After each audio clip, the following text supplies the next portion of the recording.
అన్ని రకాల వస్త్రాలపై up to 70% discount. ఆరనీయుమాయి ఒడియం గుమ్మాడి ఒడియం ఎండనీయుమాయి ఒడియం ఎంతో సమయం. అరే అరే లా ఒక్కింతే లేక కదరా ఒడియాలు పెట్టుకుంటున్నాను. ఇంకో పద్యం చదివు. అమ్మో సత్య టీ అడిగి అరగంట అయింది. మర్చిపోయి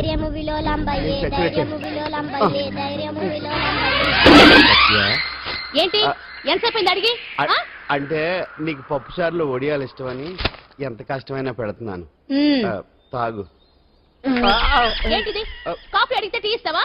అదే ఇందాక హాల్లోంచి టీ అని పిలిచావు కదా. నేను టీ అనలేదు, నువ్వు చెప్పింది వినపడక ఏమిటి అన్నాను. ఏమిటిలో టీ ఒకటే వినిపించి చిచ్చి పెళ్ళం ఆఫీస్కి వెళ్ళి కష్టపడొస్తుంటే అన్ని అమర్చి పెట్టాలని లేదు. ఇంట్లో ఉండి పీకే పనేంట. మా వాళ్ళు నీకిచ్చే అనవసరంగా నా గొంతు కోసారు. యాక్చువల్ గా డైలాగ్ నాది కదా. అన్నయ్య గారు అక్కయ్య గారు ఒకసారి ఇలా వస్తారా? వస్తున్నా అక్కయ్య గారు. ఏంటి అక్కయ్య? అన్నయ్య గారు ఒక కప్పు కందిపప్పు ఉంటే ఇస్తారా? దాన్నే భాగ్యం కందిపప్పు కప్పు కూడా ఇచ్చేసాను. నువ్వు రాత్రి చక్రవాదం సీరియల్ చూసావా? మా ఇంట్లో కరెంటు ఉండి వస్తే కదా అన్నయ్య గారు చూడడానికి. మరి మీరు ఏం జరిగిందంటే సత్యాకి తలకాయ పొడి వస్తే అమృతాంజన్ రాజు పిల్లని పడుకోబెడితే 10 అయిపోయింది. ఇంకెక్కడ చక్రవాకం? అన్నానని కాదు గాని ఏ మాటకు ఆ మాట అన్నయ్య గారు. మీలాంటి భర్త దొరకటం వదిన అదృష్టం. ఇందా కందిపప్పు కదా అడిగా మర్చిపోయాను. అయిపోయింది. లేదు కొంచెం ఉంటే పప్పు సార్ పెట్టేశాను. అక్కయ్య గారు దీనికి కందిపప్పు కాదు గన్నేరు పప్పు ఇవ్వాలి. వదిన నా బిందు కూడా పెట్టి వచ్చేస్తా. అయిపోయావే. సెక్షన్ 151 ప్రకారం వారెంట్ లేకుండానే మూయించేస్తానే. నా మీద దాదాగిరి చేసినందుకు ఒక కేసు, నా కుటుంబం మీద పుచ్చి వంకాయ హత్యా ప్రయత్నం చేసినందుకు అటెంప్ట్ టు మర్డర్ కింద సెక్షన్ 307 ప్రకారం ఇంకో కేసు పెట్టానుకో లాక్కోలేక పిక్కోలేక చేస్తావు. ఇదంతా నీ పెళ్ళాం దగ్గరికి అంటే అక్కడ చూపించలేక ఇక్కడ చూపిస్తున్నా అన్న. అవును మన హరి లాయర్ కదా, ఆ విషయమే మనం మర్చిపోయాం. మనం ఏంటి ఆ విషయం ఆడే మర్చిపోయాడు. నీ మీద పరువు నష్టం వేస్తాను. ఈ కొట్టు లేకుండా చేస్తాను. నీ మీద రేప్ కేసు పెడతాను మామిడికి తెలియకుండా. చూడు పండు, నువ్వు నాకు పని చేసి పెడతావా? రోడ్డు పసడి ఏమైనా చేసి పెట్టాలా? కాదు, కేసు వాదించాలి. కేసా? అవును కేసే. అది నువ్వే వాదించాలి లాయర్ హరిశ్చంద్ర. ఏది మరొక్కసారి నాకు దానికి వినిపించిన పిలవ. ఒకసారి ఏం కర్మ, 100 సార్లు పిలుస్తా. Lawyer Harishchandra, lawyer Harishchandra, lawyer Harishchandra. కోర్టులో ముద్దాయని పిలిచినట్టు పిలిచినా గాని ఎంత ఆనందంగా ఉందో. పాండు, ఈ జన్మకి ఆనందం చాలు. నన్ను లాయర్ గా గుర్తించి మొట్టమొదటిసారిగా కేసు అప్పగించిన క్లయింట్ నువ్వు. ఎంత ఫీజు ఇచ్చి నీ రుణం తీర్చుకోగలను? ఏ బిర్యానీ వండి పెట్టడం తప్ప. అది సరే, నీకు నల్లకోట ఉందా? ఒడియాల మీద కాకులు వాలకుండా అదిగో అక్కడ ఏలాడేసింది.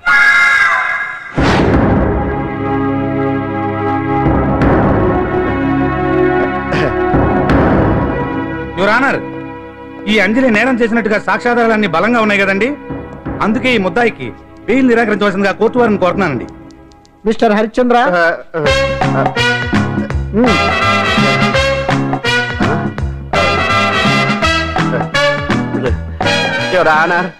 ఆడపిల్ల జీవితం ఆవకాయ పచ్చడి ఒక్కలాంటిదే.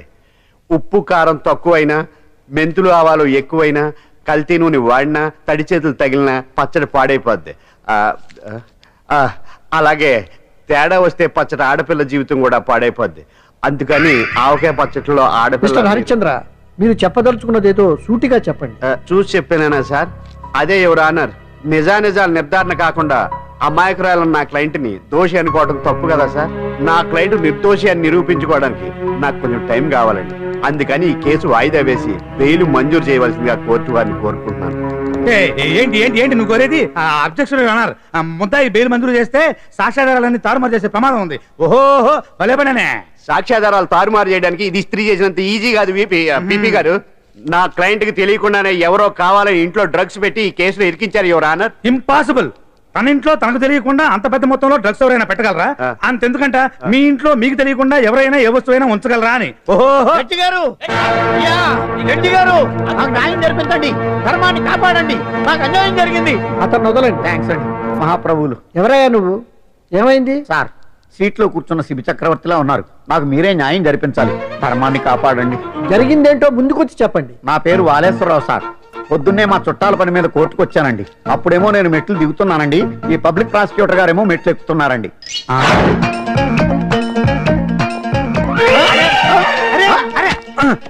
చూసుకొని బావద్దు. మీరు సడన్ గా ఆయన నన్ను డాష్ కొట్టారు సార్. సార్ కొట్టారా లేదు? కొడితే అవన్నీ పట్టించుకుంటావేంటి? పెద్ద మనిషి కదా నేను పట్టించుకోలేదు సార్. తెరా పక్కకెళ్ళి చూస్తే జేబులో పర్స్ లేదు, మెడలో చైన్ లేదు. తిరిగి చూస్తే ఈయన లేడు. అంటే ఈ నాకు డాష్ కొట్టినట్టే కొట్టి నా మెడలో చైన్ జేబులో పర్సు కొట్టేశారు సార్. నేను కొట్టేయడం ఏంటి? నేను నీకు దొంగలా కనబడుతున్నానా? దొరైనా దొంగైనా దొరికేకే కదా సార్. భగవద్గీత మీద ప్రమాణం చేసి అంతా నిజమే చెప్తున్నానండి. కావాలంటే ఆయన జేబులు చెక్ చేయండి. నాది black colour leather money purse అండి. నా చైన్ కి వెంకటేశ్వర స్వామి లాకెట్ కూడా ఉందండి. చూడండి సార్. ఓహో భలే పనినే. నీ వస్తువులు నాకాడ ఎందుకుంటాయి? కావాలంటే చూసుకోండి, చూపిస్తాను. చూసారా సార్, ఇవి నా వస్తువులే. కావాలంటే పర్సులో నా ఫోటో కూడా ఉంటుంది, చూడండి. అవును ఉందండి. Mister public prosecutor, what is this? Your honour, ఈ రెండు నా జేబులోకి ఎలా వచ్చాయో నాకు తెలియదండి. అర్థమైంది. డాష్ కొట్టినప్పుడు ఇతనే నా జేబులో పెట్టుంటాడు. అంటే అవన్నీ మీరు కొట్టేలేదంటారు. భలే పనినే, ఇతనే పెట్టాడంటే. Thank you. Note this point your honour. Yes you are correct. అవి మీ జేబులో ఎతనే పెట్టాడు. థ్యాంక్స్. క్షమించాలి యువర్ ఆనర్. సార్ కావాలనే నేను ఈ నాటకం ఆడించాను. పీపీ గారు ఒంటికంటుకున్న బట్టల్లోనే ఆయనకి తెలియకుండా అవి పెట్టగలిగినప్పుడు ఒంటరిగా ఈ అంజలి ఉంటున్న ఇంట్లో తనకు తెలియకుండానే ఎవరో డ్రగ్స్ పెట్టే అవకాశం ఉంది కదా యువర్ ఆనర్. ఉంది కదా. ఈ కేసులో ముద్దా అయిన కుమారి అంజలికి బెయిల్ మంజూరు చేస్తూ ఈ కేసును వచ్చే నెల 5వ తేదీకి వాయిదా వేయడమైనది.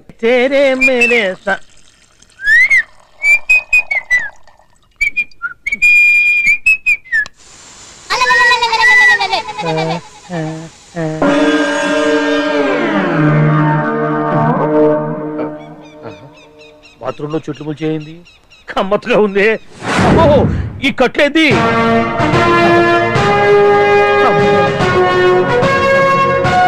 వామ్మో, నేను ఎక్కడున్నాను?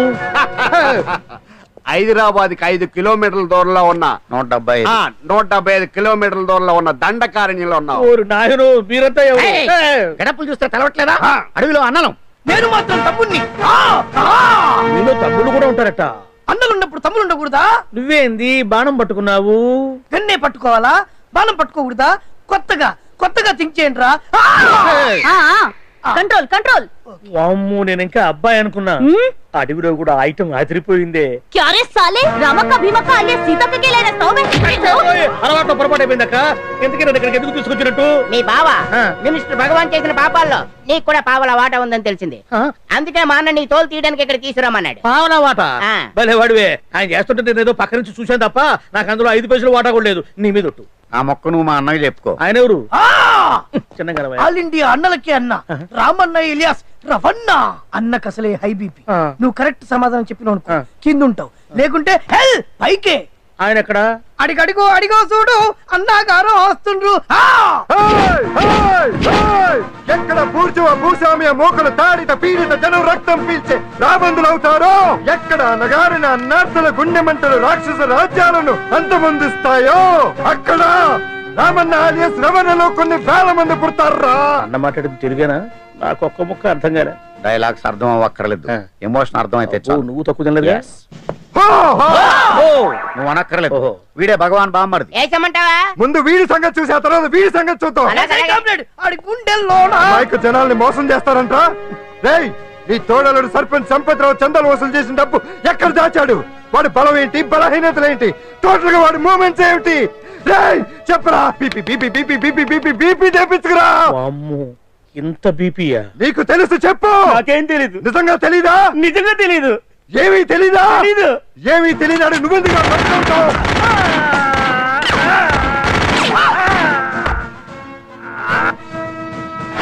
ఒరే ఎర్రడా, అన్నా వచ్చే రావులమ్మా, అన్నా ఈ డెడ్ బాడీని తీసుకెళ్లి ఫైరింగ్ ప్రాక్టీస్ చేసుకోండి. వీడి సంగతి ఏంటి? ఎలాగో నిజాలు చెప్పడు. ఏం చేద్దాం? వీని తుపాకులతోటి బాణాలతోటి కాకుండా వెరైటీగా గొంతు వరకు కొత్తగా ఆలోచించండి అయ్యా, కొత్తగా ఆలోచించండి. పిచ్చోడా, ఎందుకు నువ్వు గొంతు కొరికేది? నేను చెప్పకపోతేగా నేను మొత్తం చెప్పేస్తా. సార్, ఆ భగవాన్ అనేవాడు పెద్ద యదవా. ఈ విషయం అందరికీ తెలుసు. వాడికి ఎన్నో దొంగ వ్యాపారాలు ఉన్నాయి. ఈ విషయం కూడా అందరికీ తెలుసు. బినామీ పేర్లతో వాడు నడిపే సాయినాథ్ ఫార్మాస్యూటికల్స్ కంపెనీలో మత్తు ఇంజక్షన్లు తయారు చేసి విదేశాలకు ఎక్స్పోర్ట్ చేస్తా ఉంటాడు. ఇక దౌర్జన్యాలు, భూకబ్జాలు, హత్యల గురించి చెప్పే పనే లేదు. అన్నిటికంటే ముఖ్యమైనది ఐటమ్స్ వీక్నెస్. చెట్టుకు చీర కట్టినా సొంగగా చేస్తారండి. ఏమండి, మీరేమనుకోకపోతే ఒక మాట చెప్తారండి. రోజు నోట్లోకి ముద్ద లేకపోయినా ఒప్పుకుంటాడేమో కానీ ముద్దు లేకపోతే మాత్రం ఒప్పుకోడండి. మోజు పడ్డాడా అంతే. ఇంకొకటి 2 నెలలకు ఒకసారి అరకు వ్యాలీకి వెళ్ళి గవర్నమెంట్ గెస్ట్ హౌస్ లో రెస్ట్ తీసుకొస్తుంటాడు. ఎందుకు అనుకున్నారు? అందుకే ఐటమ్స్ అంటే పడి చేస్తాడు. ఇక్కడ కూడా 2 గెస్ట్ హౌస్ కట్టించాడు. అందుకే చూసారా, గుక్క తిప్పుకోకుండా ఎన్ని విషయాలు చెప్పాను. ఇక నేను బయలుదేరుతానండి. కాట్లోపదేవాయ స్వామి.